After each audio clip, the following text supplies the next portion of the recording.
مغیرہ رضی اللہ عنہ کے کاتب وراد نے بیان کیا کہ معاویہ رضی اللہ عنہ نے مغیرہ رضی اللہ عنہ کو لکھا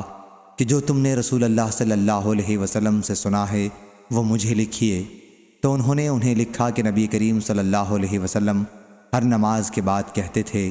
تنہا اللہ کے سوا کوئی معبود نہیں، اس کا کوئی شریک نہیں، ملک اسی کا ہے اور تمام تعریف اسی کے لیے ہے اور وہ ہر چیز پر قادر ہے۔